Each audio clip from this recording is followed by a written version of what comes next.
کہ وہ کون سا مجرم ہے کہ جس کا اتنا بڑا ظلم ہے قرآن کی آیت پر، اور اتنا ظلم ہے رسول پاک صلی اللہ علیہ وسلم کی ذات گرامی پر، اور اتنا ظلم ہے مولا علی رضی اللہ تعالیٰ عنہ کی ذات پر۔ یہ دساؤ کہ قیامت والے دن بہت سارے لوگوں روکا ویسی، بڑے بڑے نمازی روکا ویسی، اور ایک سوال کیتا ویسی، بڑے بڑے نمازی الحاج زکات سب کچھ پورا ہو سی، لیکن خاص سوال کیتا ویسی۔ خاص سوال کیا ہے؟ یہ ایک خاص سوال تھا کہ پل صراط جیسے گزر رہے اس نے جی، اللہ پاک ارشاد فرماسی نہ کوئی پوچھو کہ حضرت علی پاک نو ولی مندن کہ نہیں مندے، ولی مندن تے لگن دیو نہیں تے تلے جہنم میں دکا دیو۔ دن پل صراط کو بندے ہی لگ دے پے اسے تے مولوی بھی لگ دے پے اسے، اللہ حکم دے سی واقفوہم، روک لو ان کو، انہم مسئولون، انہ بھی تاکید دا جملہ اسمیہ بھی تاکید دا، یقیناً یقیناً ان سے سوال ہوں گے۔ اگو فرشتے آکسن بے نیاز جو ہویوں اے مولوی کیڑا اوکھا کم دا ہویا پول دے آدھے چپڑیا ہن پول تے کھڑا کر کے کی پوچھنے۔ اللہ فرماسی ان ولایت علی ملا کول پوچھو میرے علی نو ولی بننا کہ نہیں بننا۔ اب جس خطیب کیا ابھی میں آپریشن کرنے لگا ہوں تو کیا وہ مجھے معاف کرے گا؟ وہ پہلے بھی گالیاں تو نکالتا ہے، لیکن میں اگر اس لیے چپ رہوں کہ وہ مجھے مزید نہ نکالے تو میرے نزدیک یہ دین سے بہت بڑی غداری ہوگی۔ تو میں وہ قرض اتارنے لگا، مجھے کوئی شوق نہیں کسی کے خلاف بولنے کا، میں اس کا ابھی نام بھی نہیں لوں گا، لیکن سوشل میڈیا پر جو کچھ پھیلا ہوا ہے وہ خود بخود آپ اس تک پہنچ جائیں گے کہ وہ کون سا مجرم ہے کہ جس کا اتنا بڑا ظلم ہے قرآن کی آیت پر، اور اتنا ظلم ہے رسول پاک صلی اللہ علیہ وسلم کی ذات گرامی پر، اور اتنا ظلم ہے مولا علی رضی اللہ تعالی عنہ کی ذات پر، اور وہ لوگوں کے سامنے نوکر علی اور خادم علی بن کر وہ پیسے بٹور رہا ہے اور جہنم کی تیاری کر رہا ہے۔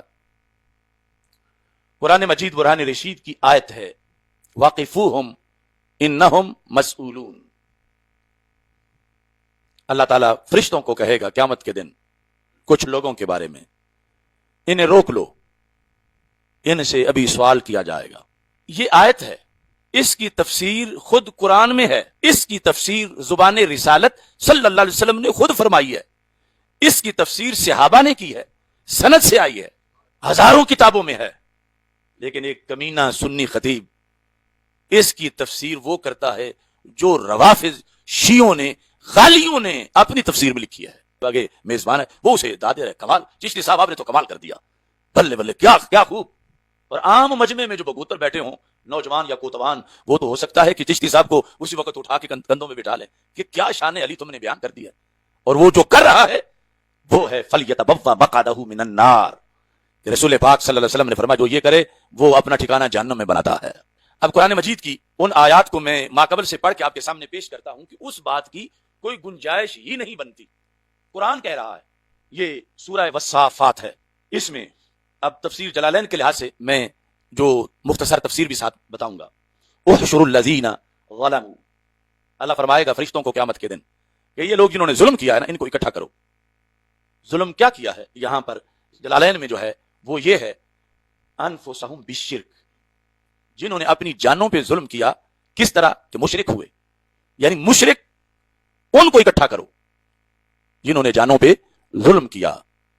اور ساتھ وَأَزْوَاجَهُمْ، ازواجہم کیا ہیں؟ قرناہم من الشیاطین، کہ ان کے جو شیطانی ساتھی ہیں ان کو بھی ان کے ساتھ جمع کرو۔ یہ ازواج کا مطلب ہے، وہاں پر مشرکوں کو اور مشرکوں کے اتحادیوں کو اکٹھا کرو۔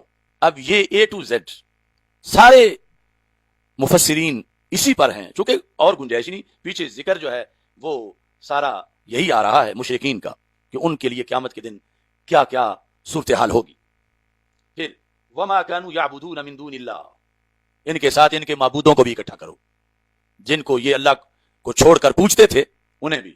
اب یہاں تک آیت کو اگر دیکھیں تو پتہ چل رہا ہے کہ یہاں مسلمانوں یا مسلمانوں کے کسی طبقے کا اگلا معاملہ نہیں آ رہا۔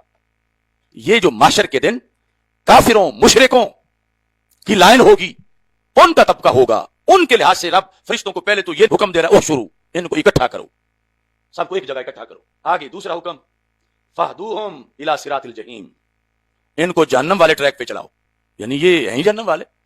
دوسری طرف ان کا کیا تک بنتا ہے؟ ان کو صراط جہیم کی طرف چلاؤ، صراط جہیم دوزخ کا راستہ۔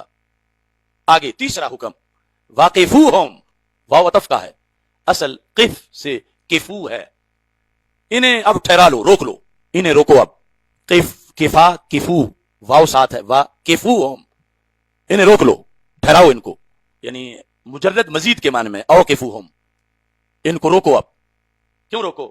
انہم مسئولون، ان سے پوچھا جائے گا۔ ان سے سوال کیا جائے گا کون جن کا جہنم جانا فائنل ہو چکا ہے, جن کا تعارف ابو جال, ابو لاب, اتبا, شیبہ یا پہلی قوموں کے کافروں کے ساتھ ہے, ان سے اب بات بھی کرنی ہے. ان سے پوچھا جائے گا. کیا پوچھا جائے گا؟ یہ رسول پاک صلی اللہ علیہ وسلم نے حدیث میں بیان کیا.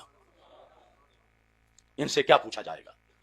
اور پھر جو دوسرا حصہ ہے وہ خود قرآن نے بیان کیا, واقفوہم انہم مسئولون ما لکم لا تناصرون. یہ پوچھا جائے گا.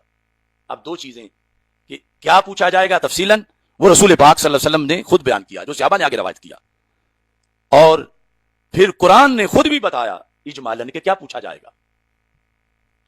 اب جو قرآن بتائے, جو رسول پاک صلی اللہ علیہ وسلم کی زبان بتائے, اس سب کو چھوڑ کے آگے وہ کوئی ممبروں پہ بتائے جو شیطان بتائے, اور اس پہ آگے مجمع والے داد دے رہے ہوں, اور پھر اس ایک کو سن کے ہزاروں لم یبک خطیب بیان کرنا شروع کر دیں, اور بات وہ ہو جو شیطان بتائے.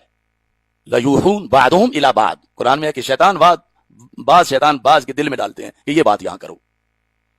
اب پہلے حدیث آپ سنیں اور پھر ما لکم لا تناصرون, یعنی یہ پس منظر آپ کے ذہن میں آ گیا کہ یہ بات ساری مشرکین سے ہو رہی ہے, اور مشرکین سے کچھ سوال ہیں. یہ مومنین والا ٹریک ہی نہیں, اور مومنین والے سوال ہی نہیں,